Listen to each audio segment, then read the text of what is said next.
transmitiendo en vivo. No deberíamos demorarnos más de una hora. Ya, está bien. Entonces, hola a todos, es un placer volver a saludarlos, a toda la comunidad de CMIL, nunca me he aprendido a decirlo bien. Hoy día tengo el gustazo de estar con una amiga de muchos años, que la ha visto de todos los colores en estos años, la hemos acompañado en sus sufrimientos, pero tenemos el agrado de que esté aquí con nosotros, yo estoy con menos pelo. Estamos yo de colores. Pasados. Pero fantástico. Déjenme presentarme, o que se presente mi querida amiga Silvia Díaz. ¿Se dice Silvia Díaz Ruiz o Silvia Díaz nomás? Silvia Díaz Ruiz, sí. Sí, Silvia Díaz Ruiz, por favor, preséntate de Costa Rica, de este país hermoso. Preséntate, por favor, a toda la comunidad. Ok, hola, buenas. Silvia Díaz Ruiz, de Costa Rica. Actualmente vivo en la provincia de Heredia. Soy paciente de leucemia mieloide crónica desde el año 1998. Soy veterana en el tema. Años, eres de las veteranas de la Sí, enfermedad. Empezaste con Ibrea. Con hidroxirea, sí, luego el interferón y luego empezamos con los inhibidores en el 2003. Wow. Pero sí, ahí hemos estado desde entonces. ¿Y qué inhibidor estás tomando? ¿Qué remedio estás tomando? Actualmente tomo el dasatinib, un genérico de Rafo o de Asofarma, que se conoce con Rafo o Asofarma, sí, de Argentina. Sí, realmente es un genérico para lo que hemos tenido esa experiencia desde el 2011, de muy buena calidad en cuanto a su efectividad y a los efectos secundarios realmente son bastante manejables. Perfecto, sí. Perfecto. Ya, muy bien. O sea, te sientes bien, además de todos los otros problemas que has tenido, ¿cierto? Sí, claro, el 2017 con el cáncer de seno, pero entonces hemos ido matizando entre un tratamiento y otro. Pero claro, ¿no? Yo voy a hacer preguntas que tal vez son muy privadas, pero piénsalo en esta comunidad que es bastante protegida, ¿cierto? ¿Son tratamientos que se pueden hacer al mismo tiempo? Realmente durante el tiempo de los 6 meses de la quimioterapia, bueno, casi más bien el año con radioterapia, mejor se suspendió el dasatinib. Perfecto. Porque como la quimio iba a bajar tanto las células, ¿verdad? Los valores hematológicos, ellos veían que era como absurdo estar dando un tratamiento si se iba a estar eliminando por el otro lado. Pero realmente el cuerpo me dio sostenibilidad durante ese tiempo sin el tratamiento. Perfecto. Entonces realmente se mostró el éxito del dasatinib y entonces lo que fue la quimioterapia para el cáncer de mama y la radioterapia, estuve en el tratamiento de 11 meses. Y ya después, sí, apenas terminé radio, volví al dasatinib y el antihormonal, que lo estoy tomando, entonces eso sí en conjunto, ¿verdad? El antihormonal y el daso. Ya, o sea, seguir con los tratamientos necesarios para cuidarte. Sí, entonces este mantenimiento por esos 5 años con el inhibidor, con el antihormonal, realmente lo hemos ido observando. Tomo uno, digamos, no los tomo en conjunto, sino que uno en la mañana y el otro en la noche, para que cada uno haga su efectividad durante un periodo solo. Pero me ha ido relativamente bien. Qué bueno. Todos te necesitamos, entonces, perdón. Gracias. Entonces, no es tu hora todavía. Definitivamente. Somos huesos duros de roer, dicen por ahí. Sí. Acá en Chile se dice así, no sé cómo se dirá allá, pero... Sí, un hueso duro de roer. Así es. Bueno, cuéntame, Silvia, ¿cómo funciona tu organización? ¿Qué es lo que hacen ustedes? Bueno, Hagalemos nace un poco paralelo con mi diagnóstico, si bien yo no participé de su principal inicio. En el 98 lo funda una paciente de mieloma múltiple, doña Amalia. Ella viaja a Estados Unidos y ve cómo funcionan los grupos de apoyo, pero más que en todo eso de que el paciente se una, converse, empiece a buscar soluciones en conjunto como pacientes. Entonces ella funda ese grupo y nosotros vemos el rótulo después en la consulta del hospital y le damos una llamada a doña Amalia y ahí es cuando iniciamos a participar de los grupos de apoyo.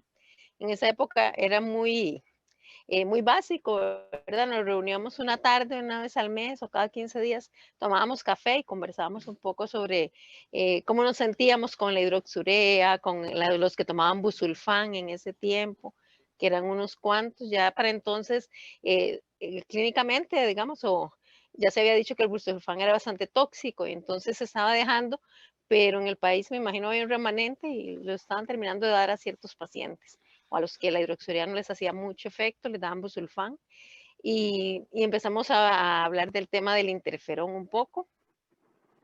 Y entonces ahí es cuando empezamos a ver que habían terapias y que ya se hablaban de, por ejemplo, cuando empezaron los estudios con el imatinib, que participaba pues América del Sur y nosotros quisimos buscar cómo participar. En ese tiempo no conocíamos bien cómo eran los estudios clínicos, todo lo que había que cumplir. Entonces ya llegamos como a la colita del estudio clínico y no pudimos, Costa Rica no pudo ingresar. Pero bueno, entonces ahí fue, digamos, un logro que empezamos a tener como organización de ver que era una necesidad a nivel de país participar en estudios clínicos, porque nos estábamos quedando totalmente rezagados. El reglamento, código de bioética sobre esto, entonces había muchos tabúes de que eso mataba a la gente, que los seres producían mutaciones extrañas.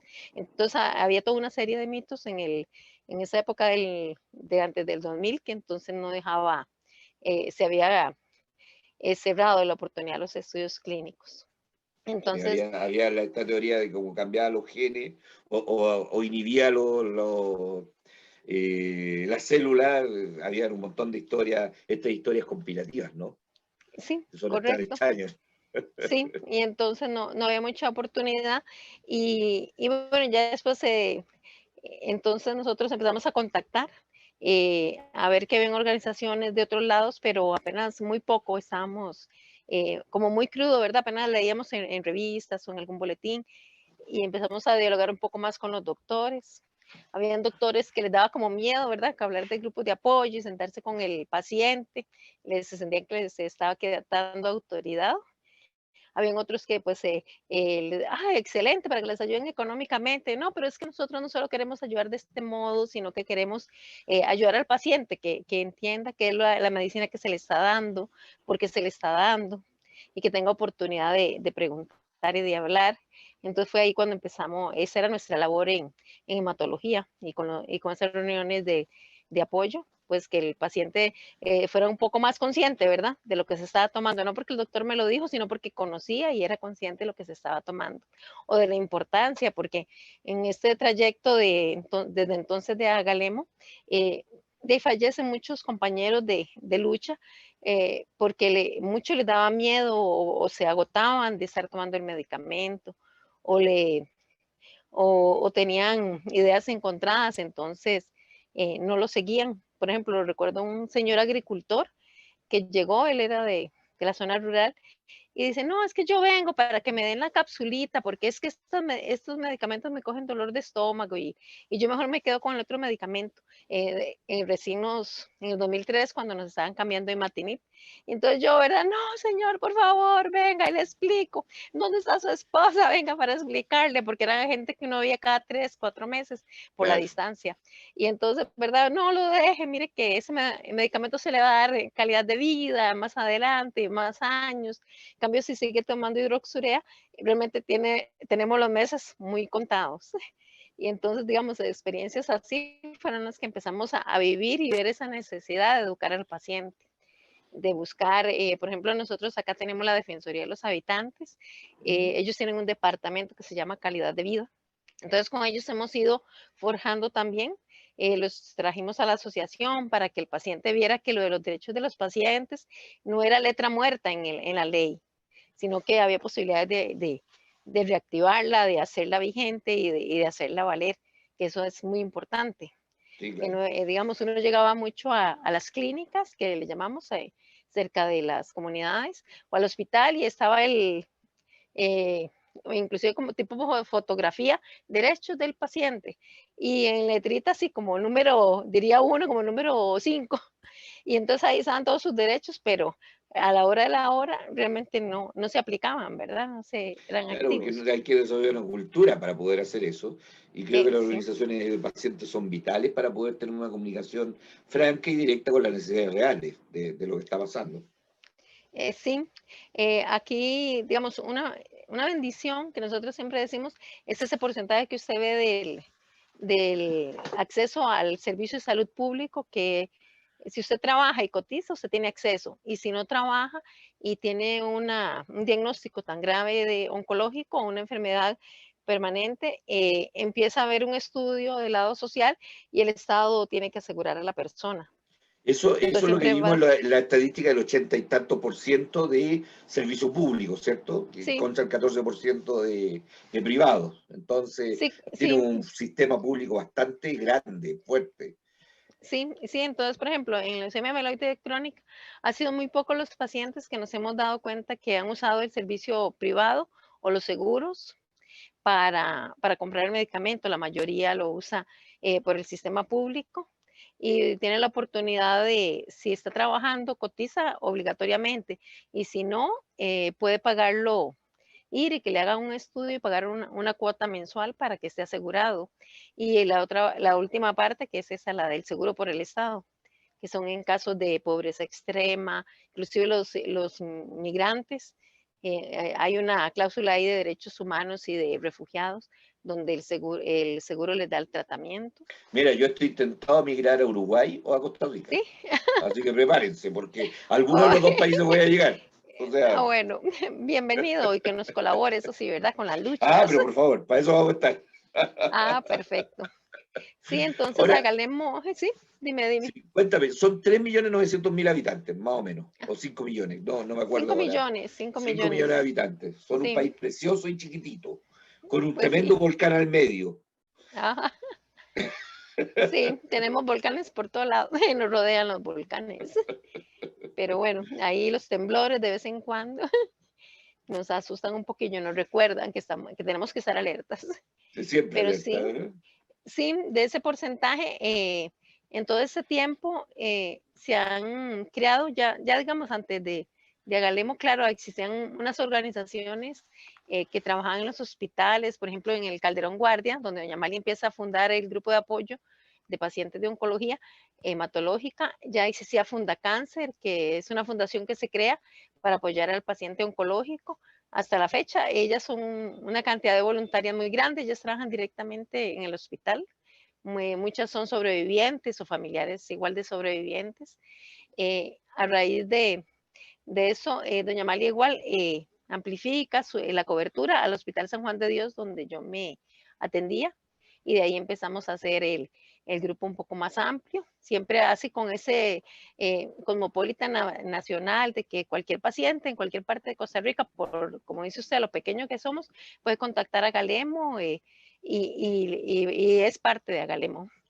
Ahora, ¿verdad? Estamos mucho por el WhatsApp, por actividad virtual, más teléfono que nunca, pero siempre, entonces, siempre no, conectados. El, Yo creo que en la este año línea, cambió la visión del mundo, ¿no? Como nos sí, conectamos con los otros. exactamente, porque antes se estaba esperando la reunión mensual para vernos. Cambio ahora día a día, cualquier persona tiene una afección, le cae mal el tratamiento y ustedes cómo se sintieron, y a usted le dio esto y a usted le dio aquello, y entonces ahí los mismos pacientes se van, no, pero mejor cómaselo, tómese el medicamento al almuerzo, como comida Si pesada tiene para que no le duele el calambres, coma estómago. plátano, prepárese para Es, antes de, exactamente, si de tiene tomar la calambres, pastilla. coma más plátano, coma más banano. Sí. Sí, entonces ha sido mucho el grupo de apoyo de esa manera. Uno quisiera como que los pacientes se adhieran más, pero como todo, hay unos que les gusta mantenerse al margen, digamos, buscar apoyo solo cuando lo necesita y pues llevan una vida más o menos normal fuera del Yo hospital y de tengo todos una los teoría programas de sobre esos salud. pacientes. Son Sí, pacientes que intentan no saber de su enfermedad. Y está bien también. ajá, sí, Sí, Es parte, exactamente. parte de este grupo que sabe que tiene un apoyo Ujú. silencioso, pero que cuando nos va a necesitar siempre recuerda a nuestras organizaciones y aparecen.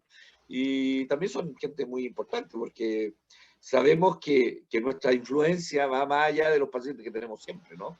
Sí, correcto. Por ejemplo, nosotros siempre hemos estado alegres que en el nicho este que nos tocó trabajar, ¿verdad? Se nos llamó a trabajar, eh, en su momento, en el 2000, el pronóstico para la leucemia mieloide crónico era muy oscuro, de muy corta vida. Cuando En otro empezamos a tiempo eran 2 años, 3 años como máximo, sí, sí, ¿cierto? exactamente. Mm, mm. Y después cuando ya vemos lo de los inhibidores, tuvimos la oportunidad, de hecho no soy yo la que inclusive luché por la primera línea, sino había unos pacientes adelante que ellos lograron antes que yo poner un recurso de amparo. El recurso de amparo, si bien es una herramienta, ¿verdad? Uno desearía no tener que ponerla porque es como meter la ley ahí a la fuerza, pero ellos lograron ganar su recurso de amparo y entonces empezamos los demás pacientes ya a presionar, a hablarle al doctor con más propiedad y empezaron ya a cambiar la terapia. Después de ser muchos años un tratamiento que había que justificarlo mucho y todo, hoy por hoy el paciente le diagnostican leucemia mieloide crónica y de una vez le dan la receta y vaya y retira el tratamiento de imatinib a la farmacia. Y Y eso así es se el le trabajo da. de las organizaciones. Sí, sí, Ujú, sí. sí, por Y ejemplo, así es como cambiamos las políticas públicas en toda Latinoamérica. Yo creo que no hay sí, ninguna organización de pacientes de LMC que no haya ujú, liderado estos cambios de política. correcto. Y luego, cuando vienen sí ya las otras líneas, nos tocó dar la batalla por el nilotinib y por el dasatinib. Y actualizamos, nos alegra mucho con respecto a los genéricos que han ingresado.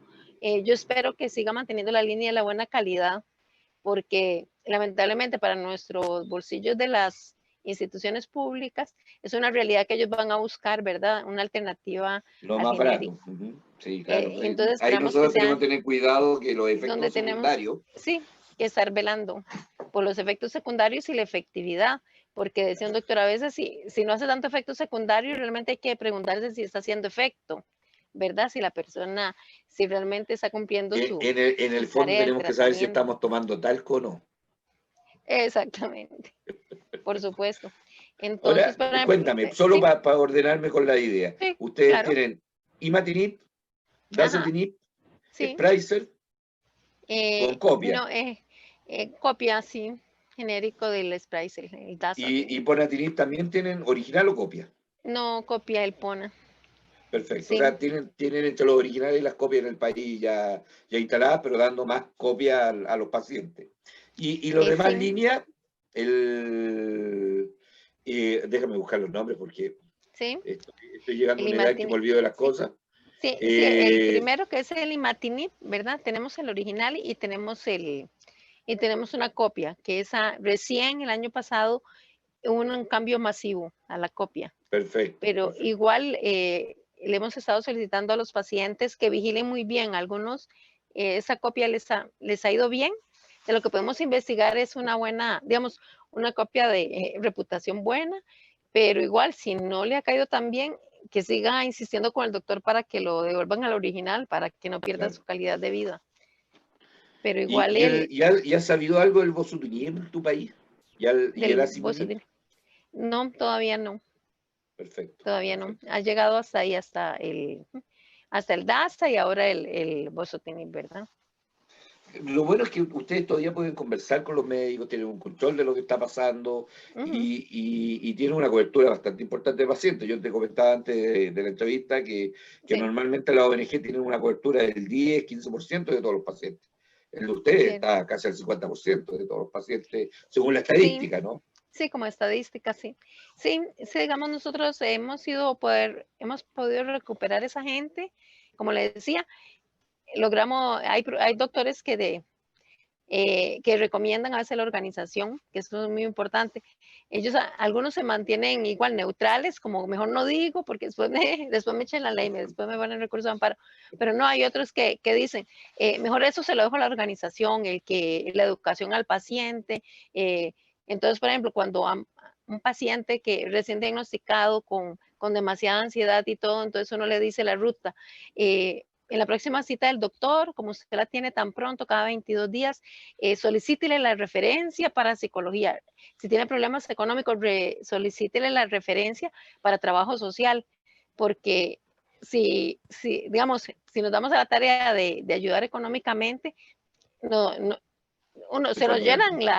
se nos llena de pacientes, pero no Claro, tenemos la capacidad y nos dedicaríamos a otra cosa. sí. Entonces, si el sistema tiene esas ayudas, le instamos mucho a la gente que las busque para que queden registrados que son personas que necesitan de esas ayudas, porque a veces las familias se vuelven locas, se estresan por la falta de ayuda, y por lo menos si los 3 primeros meses de diagnóstico hay un sistema que lo soporte emocionalmente y económicamente, creo que el paciente ya después empieza a emerger solito otra vez en su rutina, recobra calidad de vida y ya puedo pensar en trabajar o en seguir estudiando, los muchachos, porque hay O jóvenes que hemos ayudar a tenido. otros. Debes de ahí Sí, tener nuevos dirigentes, ¿cierto?, que te pueden ayudar en la organización, ¿no?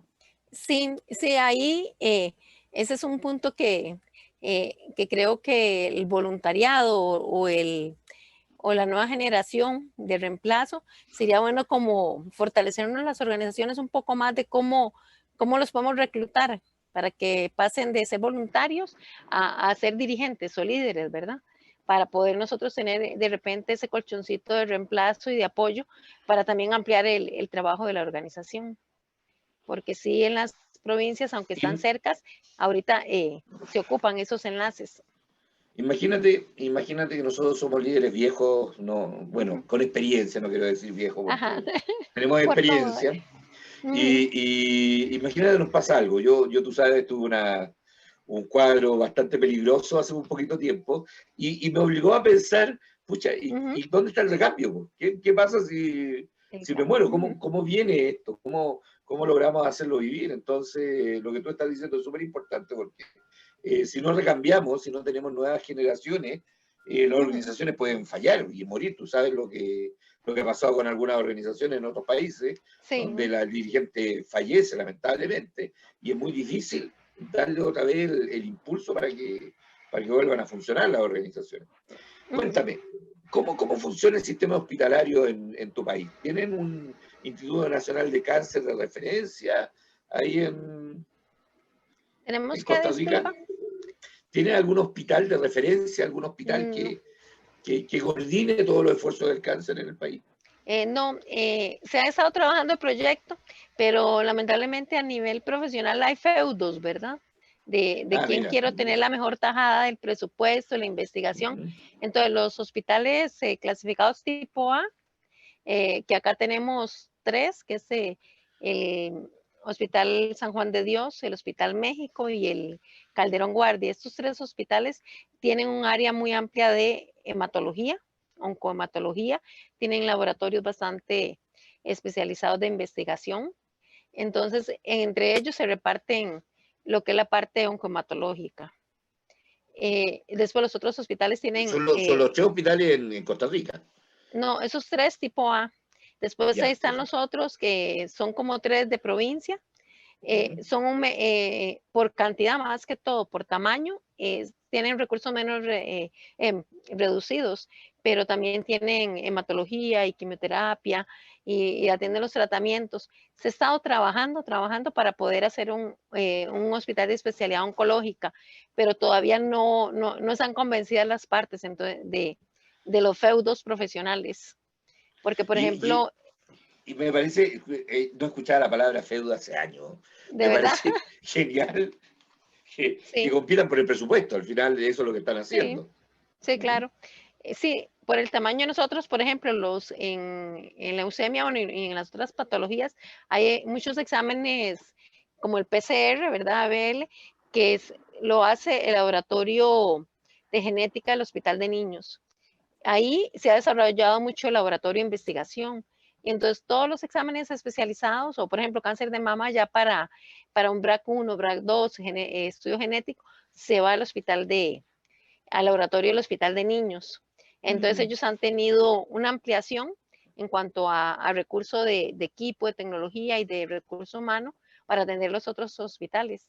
Los otros como que quieren ampliarse, pero yo pienso que si se da esa oportunidad a ese laboratorio de desarrollarse más, podría haber como más investigación y poder llevar a estadísticas más fieles de cómo ha evolucionado para mejorar los tratamientos oncológicos en Costa Rica.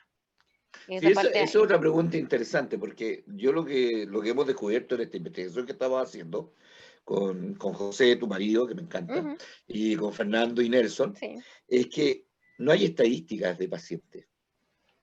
no, hay que minar mucho, digamos, son muy generales, ¿verdad? En la pirámide de las enfermedades hay 7 donde ellos se centran en cáncer de estómago, de próstata, De de seno. pulmón, ¿verdad? De seno. Ujú. Y nosotros, y la leucemia, si bien juntas, formamos todo un capítulo ahí, ellos todavía no nos ponen ahí en la pirámide de las 7 prioritarias. Siempre quedamos por debajo. Entonces, no hay esa estadística así tan menuda. Hay que irse mucho al estudio al centro del Ministerio de Salud a minar, a solicitar que por el código tal me den tal, entonces ya ellos empiezan, ¿por qué están investigando? ¿Por qué tal cosa? Traigo una carta, ¿por qué la investigación? ¿Para qué quiere esos No, datos? eso no es ley de transparencia, protegemos al paciente, no queremos los Sí, nombres, queremos la estadística. exactamente, entonces uno le dice, no, no, yo lo que quiero son números, los nombres, de verdad, que los traten bien, ténganlos ustedes muy claros ahí. Nosotros queremos las estadísticas para demostrar que, pero sí cuesta mucho esa parte de las estadísticas. Y de repente uno encuentra las estadísticas un poco estudiadas en los estudios de posgrado de ellos. Por ejemplo, en leucemia mieloide crónica, en los últimos años han habido ya varias tesis donde los hematólogos han optado por estudiar la leucemia mieloide crónica porque, claro, los inhibidores vinieron a cambiar la perspectiva de la Al, enfermedad. al, al punto que en algunos casos, en algunos países se quieren hacer investigaciones de corte de tratamiento, que lo encuentro Correcto. increíble. Ujú. Sí, con respecto a eso, nosotros acá en el país, por eso, como no hay un instituto que lo norme, eh, han- se han empezado a dar opciones de que los doctores a los pacientes con cierto perfil y ya muchos años de tomar el imatinib, les han dicho, usted es candidato para que exploremos suspender el tratamiento. En Agalemo tenemos varios pacientes, una de ellas, la mayor, ya va a cumplir 4 años, o cumplió ya ahora en junio, 4 años de estar sin tratamiento y le va muy bien.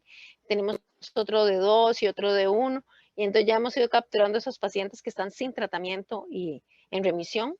Y bueno, y ojalá que entonces algún estudio de posgrado para que nos demuestre más datos, ¿verdad? Porque solo de repente así los podemos con la academia también capturar Es que es las lo más importante, tesis. ¿cierto? O sea, y cuando las organizaciones de pacientes se involucran en el proceso, generan una realidad totalmente distinta. Ujú, No bastan las investigaciones médicas, no sí. bastan los estudios clínicos. Las organizaciones de pacientes crean una realidad distinta. Ahora, cuéntame, en la capital, ¿cuántos hematólogos más o menos hay para una población de 5 millones? De Porque 5 otro de los millones. otros problemas que hemos detectado es que Ujú, todos los hematólogos están en la capital. sí, Muy poco sí, hacia afuera.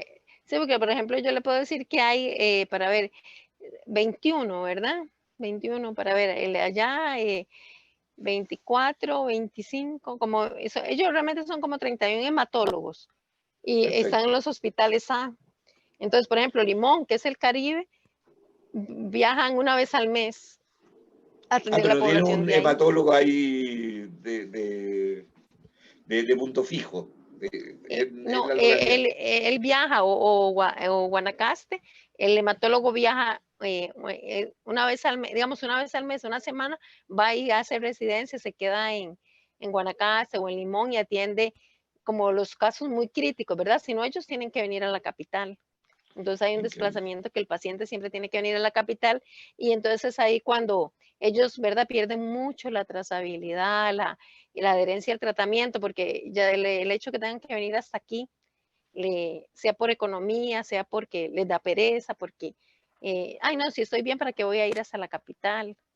¿Para qué me voy a hacer el Entonces, examen 6 meses? Se lo hacen cada 3 meses o 6 meses los PCR. realmente aquí los están haciendo, si están muy bien los pacientes una vez al año, porque Wow, como ya. sí, solo cuando en los primeros años es que se hace cada 6 meses. Después de los 4 ya empiezan a hacerlos una vez al año nada más. Perfecto. O Excepto a si hay menos, algún problema. sí, o a menos que les baje, ¿verdad? Que tenga un cambio significativo en el PCR, entonces se lo mandan cada 6 meses, pero si no, una vez al año. Y cuéntame, ¿tienen que pagar el PCR o lo financia el gobierno? No, igual el sistema de salud lo cubre Totalmente. totalmente. Viste, yo tengo que irme a Costa Rica o Uruguay. Sí, No hay, sí, no hay ni que decidirlo, o sea, la condición es increíble. sí, es que realmente el sistema de salud, cotizamos cuando somos trabajadores, ese porcentaje, el 9%, eh, lo ponemos de nuestro salario. Ujú, El patrono pone un porcentaje como de un 15% por cada empleado que tenga. Y ujú. después todo lo que es no sé, el aparato estatal, el gobierno tiene que pagar todos esos salarios.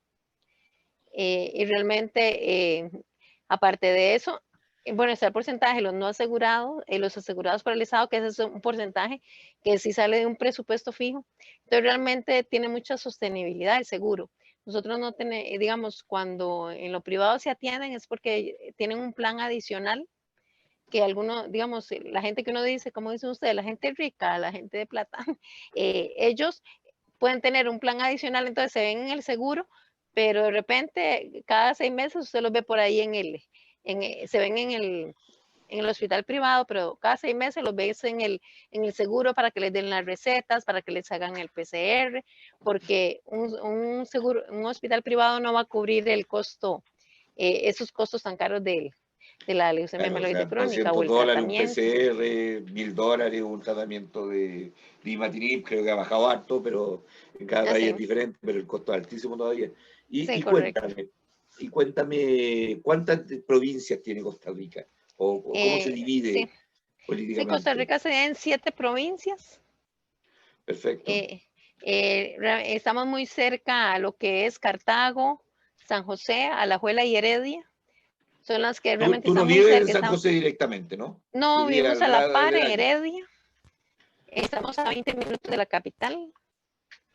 Cuando no hay, cuando no hay presa, cuando hay mucho carro y está muy lento, podemos durar una hora o más en llegar. José, ¿cómo estás?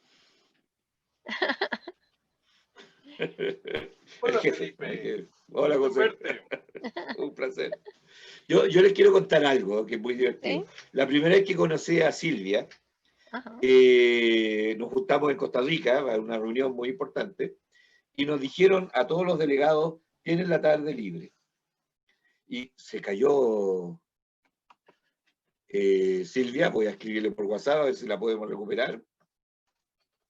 Se ve enojado ahí está, la estoy recolectando.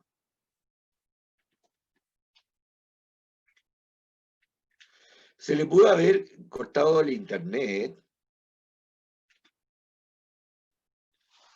así que vamos a esperar un par de minutos, si no, les cuento después la historia de Silvia, pues al menos llegamos hasta casi el final de la entrevista, me faltó la pregunta más importante, pero podemos volver a intentarlo. Mientras tanto, tengo un hermoso dibujo que quiero que vean, hecho con plumón, ahí Silvia me está contando algo.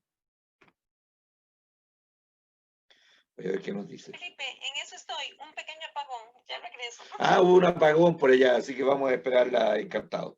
No les voy a bailar porque no es necesario, pero vamos a esperar un poquito a que Silvia vuelva con la conexión. En el intertanto, acuérdense que este programa está desarrollado para poder saber las realidades de todos los países. En general estamos repitiendo las mismas preguntas en cada país para ver cómo funcionan y después vamos a hacer una reunión grande entre todas las organizaciones para celebrar el 22 de septiembre, que es básicamente el 22/9, que está relacionado con la mutación que se produce en la leucemia. Así que vamos a detener un poco la grabación y cuando nuevamente lleguemos con Silvia, seguimos conversando en este interesante tema. Así que vamos a parar un poco la transmisión. Creo que Ahí está conectándose Silvia. Así que volvemos en 2 segundos.